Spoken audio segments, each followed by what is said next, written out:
Right, morning. I'm going to be going for a fly to make sure all our water points are all good. Got the camera loaded up. Might try some outside angle shots as has been requested by a couple of people. We'll see how we go with those. Just means we won't have the inside audio because this camera doesn't play nice with the in-cab recording, but I can try a few things out. We'll see how we go. And one thing, one of the tools that I take with me when I'm flying is my rifle, and that's in case that we've got something that we need to take control of. Say we've got an injured animal, say we've got feral animals. I've got the tool with me to make sure that we can euthanize the animal as quickly as possible. Now, recently I put up a video on this, the pump action, the MPR, which is the Australian-made wedge-tail rifle, and there's been a lot of comments about the reliability of it. I've been using it for a bit over a week now, and I've put a lot of rounds through it, and it is ammunition. It is that PPU ammunition that is the problem. It's not the rifle. The rifle is extremely well built, and it cycles well when you're using good ammunition. So it's a little disappointing that I can't use the PPU ammo in it, but I do have other rifles that I can use for it. And I've got another brand of ammo which is known to work through this rifle. Now, the manufacturers have reached out to me and they are very proactive. They've been talking to me, asking me about what little changes I'd like to make on it, or if there's something on there I don't like. And really, there's not much I can fault about the rifle. It cycles well. It's getting worn in. That's part of it. You don't want a rifle that's sloppy to start with.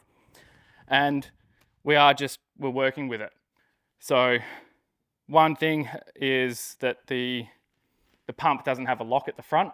I've got no issue with that. In fact, I like it for being able to clear it if I've got a problem or if I'm finished up and I don't need to take that extra shot that I thought I was going to. Some people have suggested that I put an angled foregrip on here. I have. We're going to try that out. And the big difference on this rifle compared to other pump actions is it's not two flimsy rods going down the side.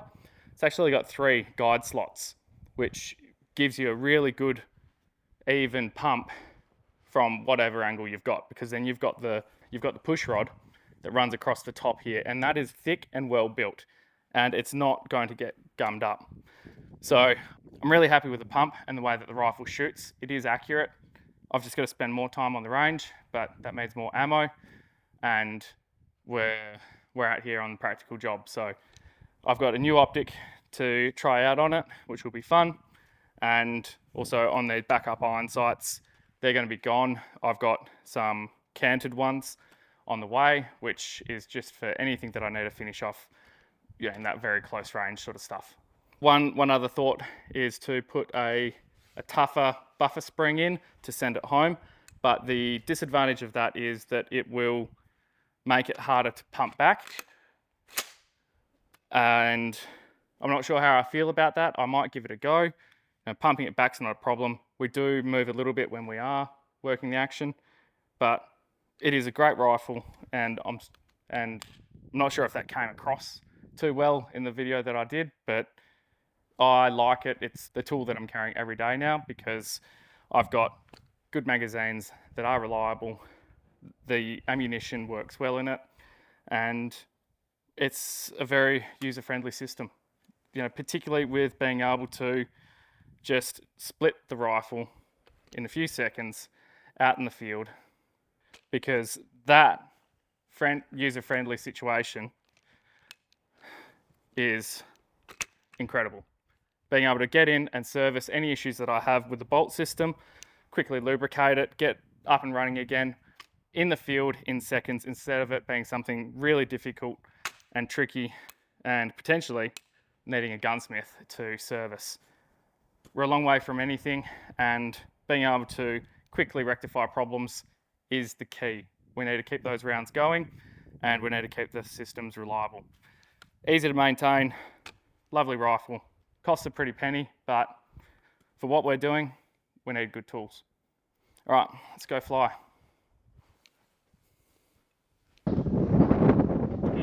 Clear prop. Clear prop.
Well, that's me landed up here at Bullock. The camera hasn't been responding, so I'm going to find out which birds I'm going to get angry at for chewing on the cable. We'll see if the other camera's still there. Hello, we are. And still recording. Beautiful. We'll be able to pull that out, put another battery in, and try one of the other angles for this flight. How much battery does it have left? 27%. That's not bad endurance. All right, let's get to it. So you can hear all the pink and greys in the background. And people have been commenting that, you know, they're $1,000 each in the United States if you can get them. Now, there is quite a illegal trade in animals, and yeah, it's actually surprising. But one of the things that we do have a problem with is the pink and greys, because they are so destructive. Now, they typically aren't native to this region because of the water and accessibility to water for them. We've brought them in, therefore they are a pest species. We do have a destruction permit for them, and that is because of the damage that they do to our water infrastructure. So let's have a look and see what's gone on with this water point and why it's not working. Those bastards. They're why it's not working. He's on the camera there having a peck. All I can do is throw a rocket in.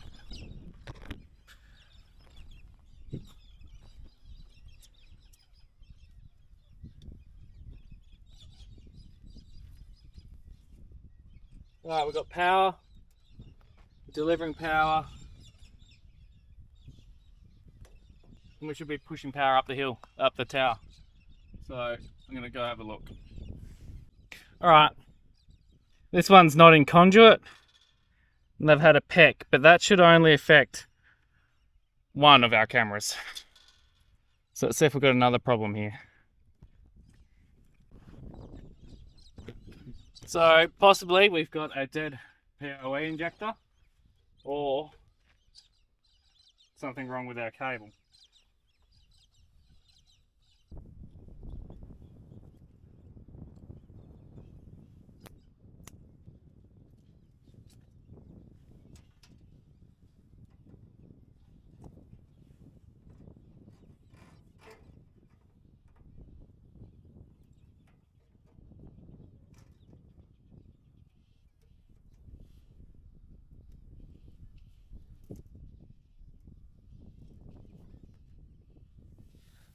Alright, see if that boots up. Meanwhile, I'm going to collect all this little plastic and stuff that I shattered everywhere. Stash it in there because I'll pick that up with a ute. What else we got?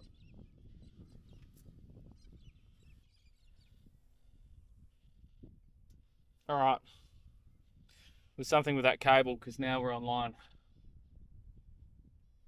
So what I'll do is I'll make sure I get some tension up on that.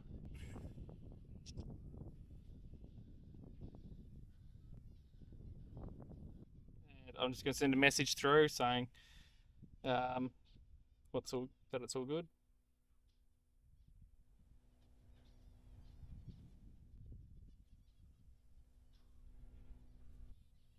Excellent. Right, so it's going to be back into the plane and continue the circuit. So a bit of a disappointing thing here with that camera being down is I can see some fresh camel prints here.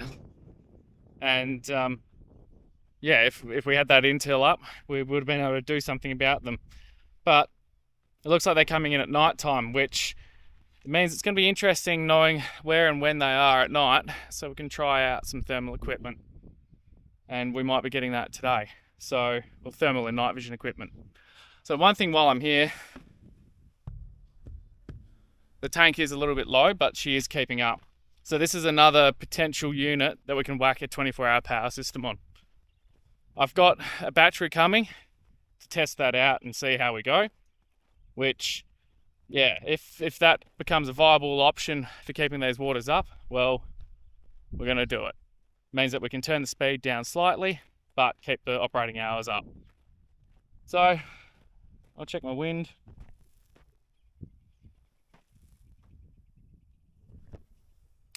Yeah, I'm probably gonna just play it by ear. I'm gonna have a little bit of a left hand or a little bit of a right hand crosswind. Either way, it's not a lot. She can handle it. So yeah, we'll jump in, fire it up, and see what footage we get.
Alright, so no in-cab audio.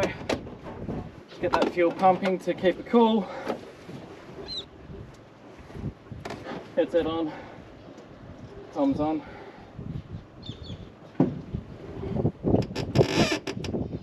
Clear prop!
Get you around, girl.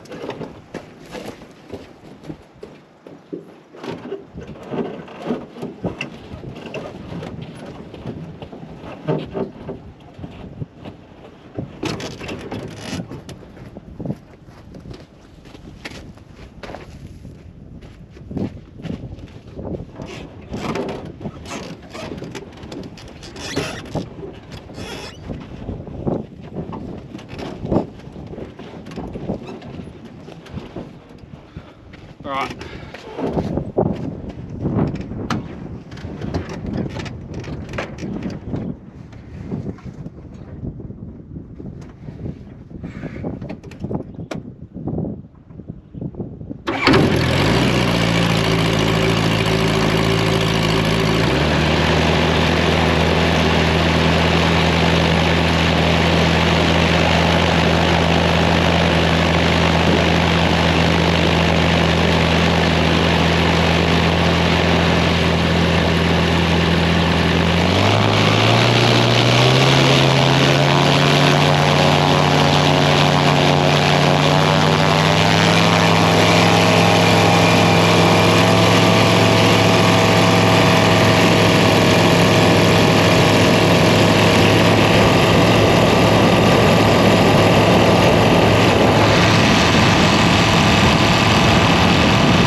All right, so that's that little job done for now. Everything's all good out there, except for maybe that microphone not working really well. I'll see what I can do about that. And also, just that was a lot of camels. That was somewhere around 50, 55 camels out there. So the work's about to get heavy. All right, let's keep cracking on.